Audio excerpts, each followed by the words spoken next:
নমস্কার, ফুডিওগ্রাফি উইথ চন্দ্রা চ্যানেলে আপনাদের সবাইকে জানাই স্বাগত। আশা করি আপনারা সবাই সুস্থ আছেন এবং ভালো আছেন। দিলাম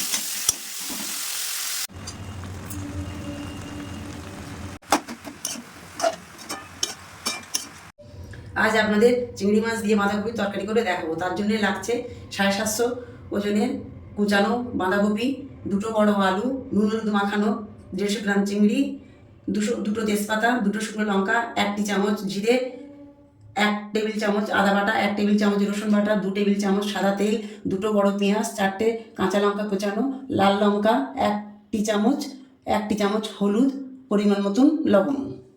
এসেছে এর মধ্যে আমি সাদা তেল দিলাম, নুন হলুদ মাখানো চিংড়ি মাছ এর মধ্যে দিয়ে দিলাম, দিয়ে ভেজে নিলাম।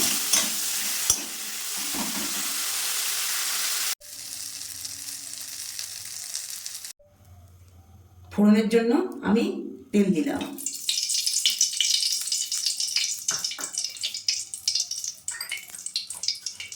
এর মধ্যে দুটো তেজপাতা, দুটো লঙ্কা আর 1 চামচ জিরে ফোড়ন দিলাম।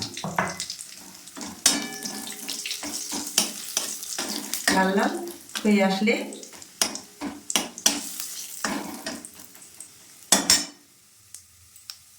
দুটো বড় পেঁয়াজ আর 4টে কাঁচা লঙ্কা এর মধ্যে দিয়ে দিলাম।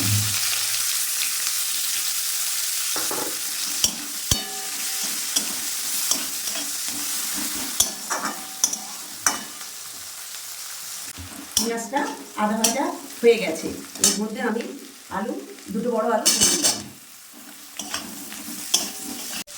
2 মিনিট পর আবার নেড়ে দিলাম। আলুটা একটু ভাজা ভাজা হয়ে এসেছে, এর মধ্যে আমি 1 টেবিল চামচ আদা বাটা, 1 টেবিল চামচ রসুন বাটা দিয়ে দিলাম।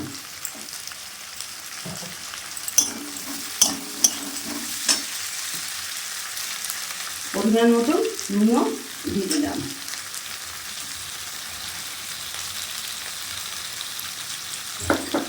দিয়ে নেড়ে দিলাম।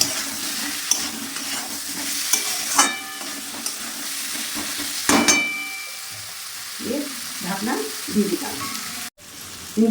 3 মিনিট পর ঢাকনা খুলে আমি আলুটা একটু নেড়ে দিলাম। দিয়ে লাল লঙ্কার গুঁড়ো আর হলুদ গুঁড়ো দিয়ে দিলাম।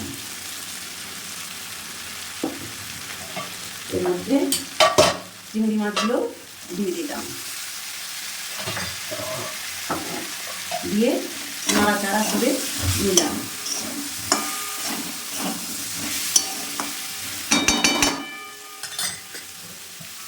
ঢাকনা দিয়ে দিলাম। আলু পুষে এসেছে, তেল ছেড়ে এসেছে, এর মধ্যে আমি অল্প অল্প করে বাঁধাকপি দিয়ে দিলাম।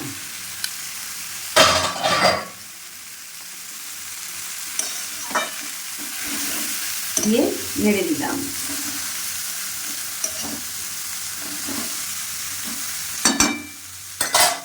দিয়ে আবার আমি বাঁধাকপিগুলো দিয়ে দিলাম।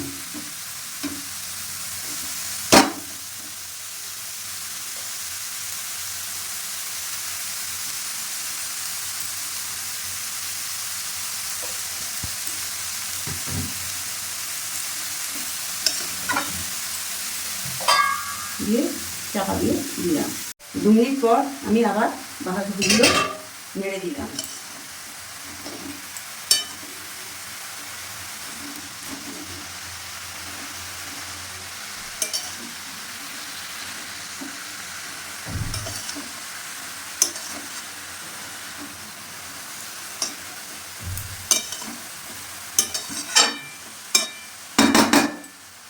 নেড়ে দিয়ে চাপা দিয়ে দিলাম। ঢাকাটা খুলে 3 থেকে 4 মিনিট পর আমি আবার কপিটা নেড়ে দিলাম।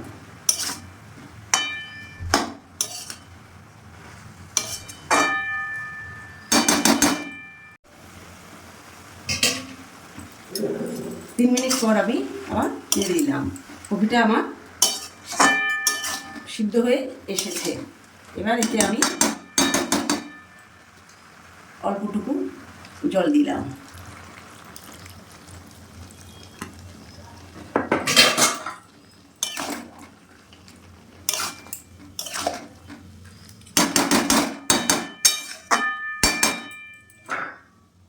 দিয়ে দিলাম। এবার আমি 3-4 মিনিট পর নেড়ে দিলাম, নেড়ে দিয়ে ঢাকা দিয়ে দিলাম। 7 মিনিট পর ঢাকনাটা খুলে নিলাম। আমার চিংড়ি মাছ আলুর তরকারিটা হয়ে এসেছে। এবার আমি একটি পাত্রে নামিয়ে নেব। চিংড়ি মাছ দিয়ে বাঁধাকপির তরকারিটি হয়ে গেছে। আপনারা মুড়ি, রুটি এবং ভাত দিয়ে খেতে পারেন। বাঁধাকপি চিংড়ি মাছের তরকারিটি আপনারা বাড়িতে একবার অবশ্যই ট্রাই করবেন। আশা করি আপনাদের ভালো লাগবে। আর যদি ভিডিওটি ভালো লাগলে তাহলে লাইক, শেয়ার ও সাবস্ক্রাইব করে চ্যানেলটির পাশে থাকবেন।